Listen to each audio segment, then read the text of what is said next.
কিয়ামতের ময়দান যখন সংগঠিত হবে, যখন ইয়া নফসি করবে সমস্ত লোকেরা, ইয়া নফসি, ওই ইয়া নফসি বলার সময়ে আল্লাহ তাআলা ইরশাদ করেন কুরআনে পাকে, যখন কেউ কারো হবে না, আল্লাহ তাআলা ইরশাদ করেন ইয়াউমা ইয়াফিরুল মারউ মিন আখিহি ওয়া উম্মিহি ওয়া আবিহি ওয়া সাহিবাতিহি ওয়া বানি লিকুল্লি ইমরিইম মিনহুম ইয়াউমাইযিন শাআনুন ইউগনি।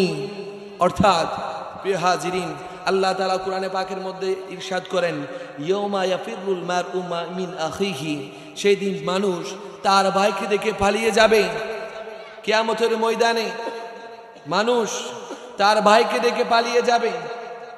ওয়া উম্মিহি ওয়া আবি, এবং নিজ মাকে দেখে পালিয়ে যাবে, নিজ বাবাকে দেখে পালিয়ে যাবে। ওয়া সাহিবাতিহি ওয়া বানি, নিজ স্ত্রীকে দেখে পালিয়ে যাবেন। ওয়া বানি, তার সন্তান সন্ততিদেরকে দেখে পালিয়ে যাবেন। লিকুল্লি ইমরিইম মিনহুম ইয়াউমাইযিন শাআনুন ইউগনি, সেদিন তাদের মাঝে একটি মাত্র চিন্তা থাকবে, অন্য সমস্ত চিন্তা তারা ভুলে যাবে। সেই কঠিন মুহূর্তে যখন বাবা সন্তানের জন্য কাজে আসবে না, সন্তান বাবার কাজে আসবে না, মা সন্তানের কোনো কাজে আসবে না, একজন আরেকজনকে দেখে পালিয়ে যাবে। যদি কেউ কারো কাছ থেকে যদি একটি মাত্র সওয়াব তালাশ করে, সে বয়সে তারা পালিয়ে যাবে।